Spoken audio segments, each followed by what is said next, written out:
Kowloon, Hong Kong, July 20th, 1973. A 32-year-old man lies down in a friend's apartment with a headache. He takes a tablet. He closes his eyes.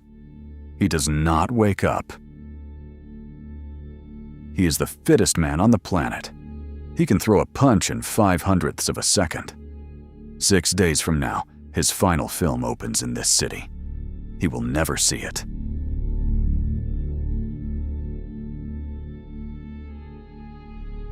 Bruce Lee, the dragon who changed martial arts forever. 2 months earlier, his brain had already tried to kill him once. He survived that. This time, no one is there to save him. For 53 years, doctors, journalists, and conspiracy theorists have argued over why. Some still do. To understand how a man built like a machine could die from a headache tablet, you have to go back 32 years, to a hospital on the other side of the Pacific, in a year the Chinese zodiac called the Year of the Dragon.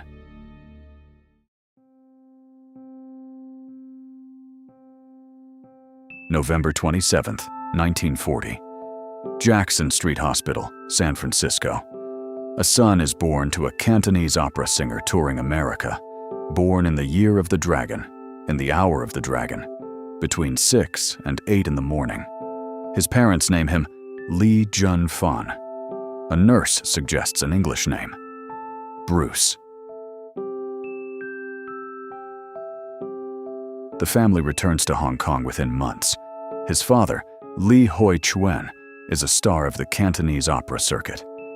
By the age of 6, Bruce is already on screen, cast in a local film. Over the next 13 years, he appears in roughly 20 Hong Kong productions. Outside the studio, Hong Kong in the 1950s is a pressure cooker. British colonial rule, refugee gangs, overcrowded tenements stacked 12 stories high. Teenage street gangs called triads control entire blocks. Bruce, thin and undersized, becomes a target.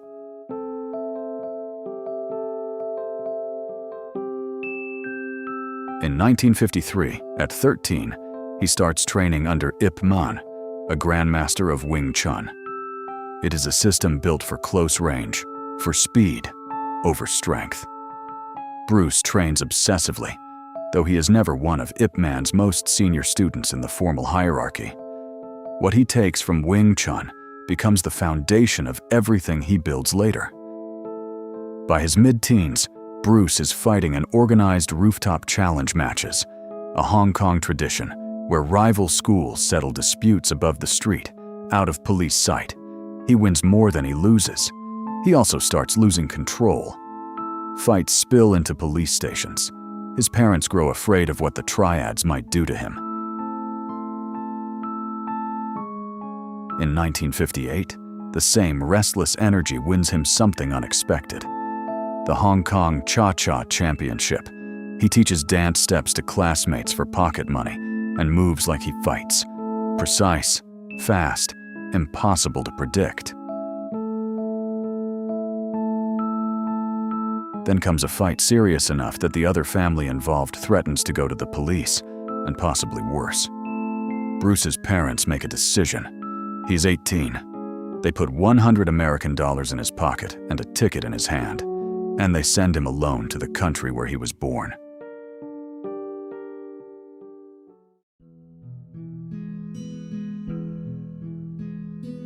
He lands in San Francisco, then moves north to Seattle. He works as a dishwasher and waiter at Ruby Chow's restaurant, a Chinese-American institution on Broadway Avenue. He sleeps above the kitchen. He enrolls at the University of Washington to study philosophy.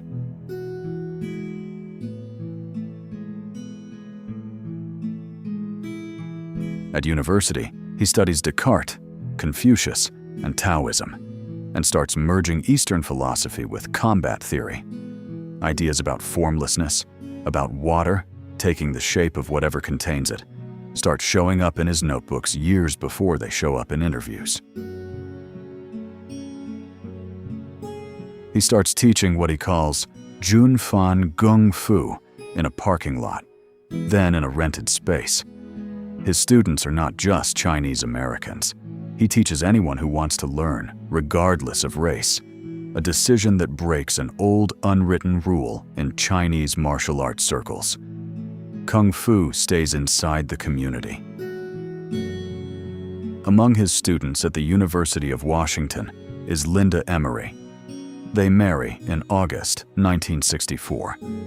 She will later become the person most responsible for preserving his writings, his notes, and his story after everything that follows. He opens a second school in Oakland, then plans a third in Los Angeles. His technique is evolving fast, faster than the traditionalists around him are comfortable with.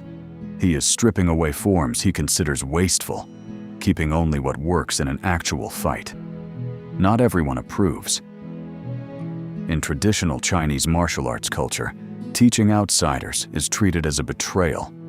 Word reaches San Francisco's Chinese martial arts community that a young upstart in Oakland is training non-Chinese students in a system built from stolen fragments of half a dozen styles. A challenge is issued.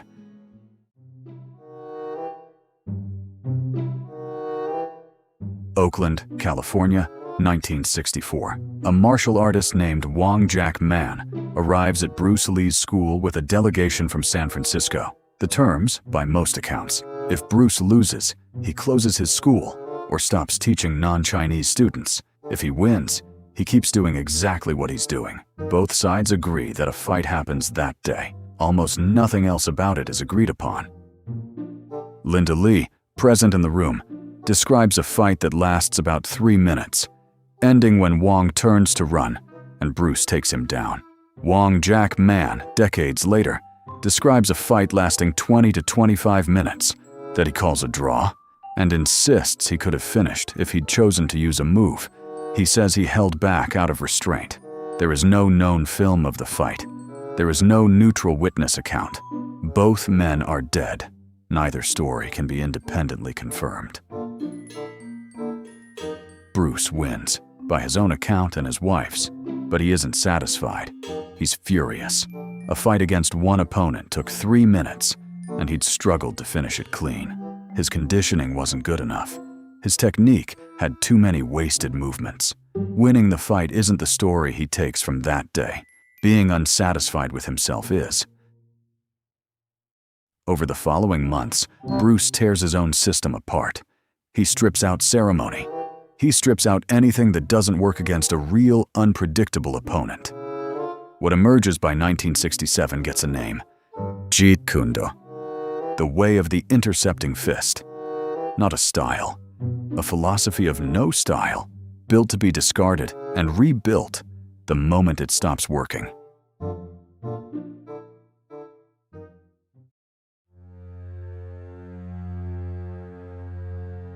August 1964, the Long Beach International Karate Championships. Bruce is invited to demonstrate. In front of a room full of the country's top martial artists, he performs a punch that starts less than an inch from the target and still knocks a grown man backward off his feet. Word spreads through Hollywood before the applause even dies down.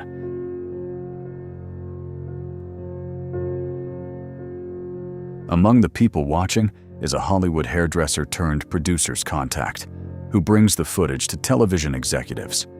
Within 2 years, Bruce is cast as Kato, the masked chauffeur sidekick in a new ABC series, The Green Hornet. It airs for 1 season, 1966 to 1967, 26 episodes, canceled after low ratings.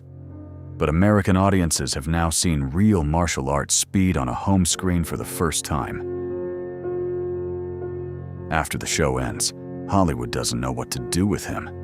Casting directors offer him stereotyped houseboys and villains. Leading roles for an Asian man simply don't exist in the industry's imagination in 1968. He starts teaching privately instead, for $100 an hour, to actors who can afford it.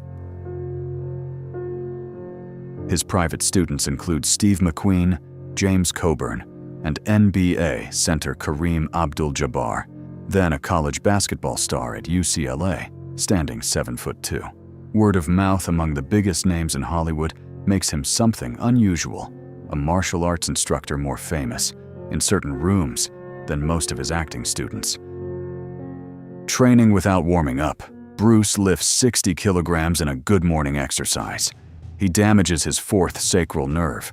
Doctors tell him the injury is serious. Some warn he may never kick with full power again. For a man whose entire identity is built on physical mastery, the diagnosis is close to catastrophic.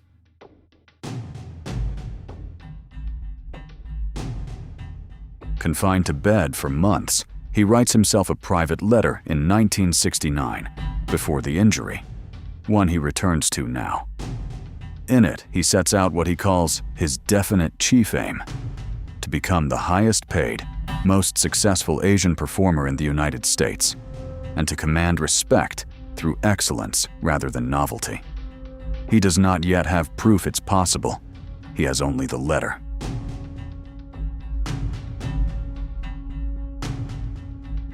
Recovering, he pitches a television concept to Warner Brothers, The Warrior, an American Wild West series starring a Shaolin monk.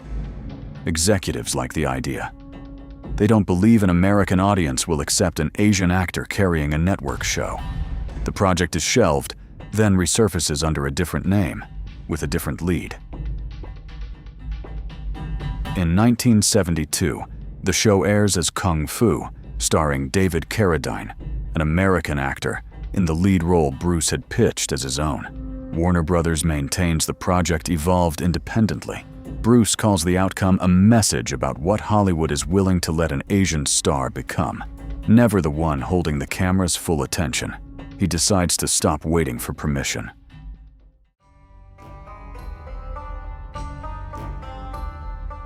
Back in Hong Kong, Bruce signs with Golden Harvest. October 1971. The Big Boss releases. It shatters Hong Kong box office records within 3 weeks. Audiences who had never seen speed like this on a cinema screen return for second and third viewings. The man Hollywood couldn't find a role for is suddenly the biggest star in Asia. 1972. Fist of Fury releases and breaks the record his own first film had just set. He is no longer just an actor. He is a symbol of a Chinese hero who doesn't lose to foreign powers on screen, at a moment when Hong Kong audiences are hungry for exactly that story. 1972, Way of the Dragon. This time he directs, writes, and stars. Its centerpiece is a fight staged inside Rome's Colosseum against American karate champion Chuck Norris, a sequence still studied by choreographers half a century later. Hollywood, which had no leading role for him 18 months earlier, now wants in. Warner Brothers greenlights Enter the Dragon, the first American-Hong Kong co-production in history, a $850,000 budget, and, for the first time, a Chinese actor as the sole headlining lead of a major American studio picture. Production runs through early 1973. Bruce is producing, starring, choreographing, rewriting scenes on set, and sleeping less than 4 hours a night by some accounts, from people who worked with him. He is 32 years old, and by every external measure, at the absolute peak of his career.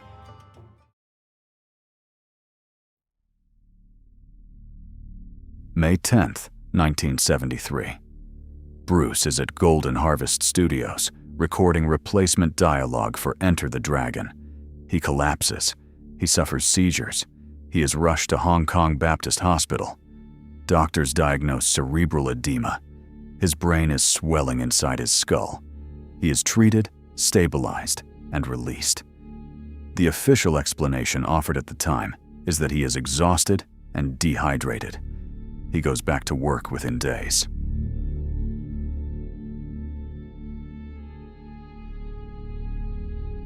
July 20th, 1973. Bruce visits actress Betty Ting Pei's apartment to discuss a screenplay. In the afternoon, he complains of a headache. Betty gives him a tablet of Equagesic, a common painkiller containing aspirin and the sedative meprobamate. He lies down to rest. When she tries to wake him later, he does not respond. He is rushed to Queen Elizabeth Hospital. He's pronounced dead there. He is 32 years old.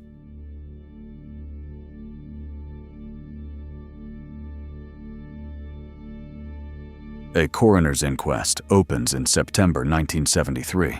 British pathologist Donald Tier, brought in on Scotland Yard's recommendation, testifies that Bruce's brain had swollen from roughly 1,400 grams to 1,575 grams, a 12.5 to 13% increase. The jury returns a verdict: death by misadventure. Cause: cerebral edema caused by a hypersensitivity reaction to a component of Equagesic. Traces of marijuana are also found in his system, unrelated to the ruling.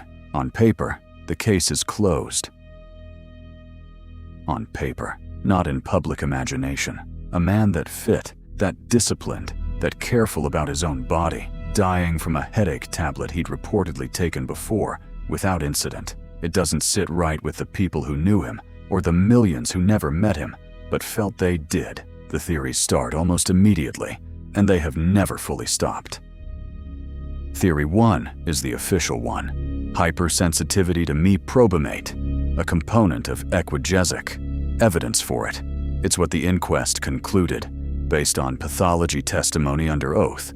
Evidence against it: Bruce had reportedly taken the same medication before with no reaction, and severe first-time hypersensitivity of this scale is medically uncommon, though not impossible. Theory 2, proposed publicly in 2018. Exertional heat stroke, possibly worsened by Bruce's use of antiperspirant injections that some biographers say he used to reduce sweating for camera close-ups, potentially impairing his body's ability to cool itself. Evidence for it: Hong Kong's July heat, his relentless work schedule. Evidence against it: no fever was documented in hospital, a detail typically present in heat stroke cases. Theory 3, simple overwork, producing, starring in, and rewriting Enter the Dragon while sleeping 4 hours a night, according to accounts from people on set. Evidence for it: the first collapse 2 months earlier under the same conditions. Evidence against it: overwork alone doesn't fully explain a specific 12.5% brain weight increase. It explains vulnerability, not mechanism. Theory 4, and the most recent. In December 2022, a team of Spanish kidney specialists published a paper in Clinical Kidney Journal proposing that Bruce died from hyponatremia, dangerously low blood sodium caused by his kidneys' inability to excrete excess water, itself brought on by a liquid-heavy diet, cannabis use, and extreme physical exertion. Evidence for it: it explains both the May collapse and the July death as the same underlying process, worsening over time. Evidence against it: it's a retrospective diagnosis made nearly 50 years later, without access to the original tissue samples, built entirely from second-hand documentation. Theory 5 has no medical evidence behind it at all, and persists anyway. The Triad gangs, angered by Bruce's refusal to pay protection money to Hong Kong film production rackets, poisoned him. Evidence for it: rumors reported by contemporary Hong Kong press within weeks of his death. Evidence against it: no toxicology finding at inquest supports poisoning, and no credible source has ever produced a name, a method, or a motive that survives scrutiny.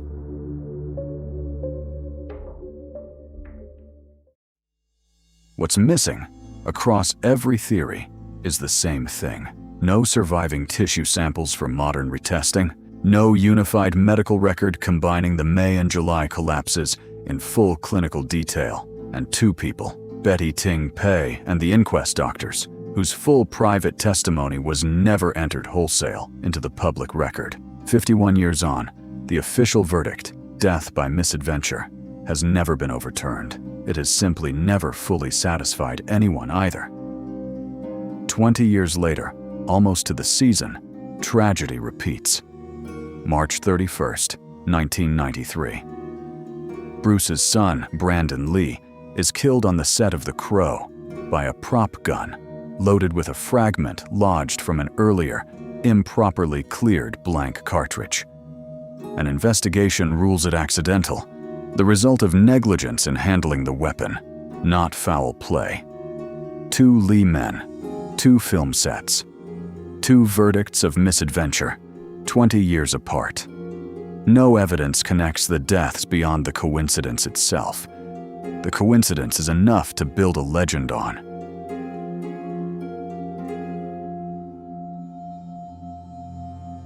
Whatever killed him, what he built didn't die in that apartment. Before Bruce Lee, Asian men on Western screens were almost exclusively comic relief or villains. After him, a Hong Kong-born fighter-philosopher had headlined a global blockbuster and rewritten what audiences would accept. Every mixed martial arts fighter who trains striking, grappling, and philosophy under one roof is training inside an idea he argued for in the 1960s, when almost no one else in the sport agreed with him. The UFC's founders have cited him directly as a forerunner of mixed martial arts. In a 1971 television interview, Bruce said, "Empty your mind. Be formless, shapeless. Like water. You put water into a cup, it becomes the cup. You put water into a bottle, it becomes the bottle. You put it in a teapot, it becomes the teapot. Now water can flow, or it can crash. Be water, my friend." He spent 32 years turning that sentence into a life. A boy from a Hong Kong rooftop became the reason an entire industry had to rewrite its own rules. His death still carries 5 competing explanations, and not one closed door. Every case has a code. Some are still uncracked,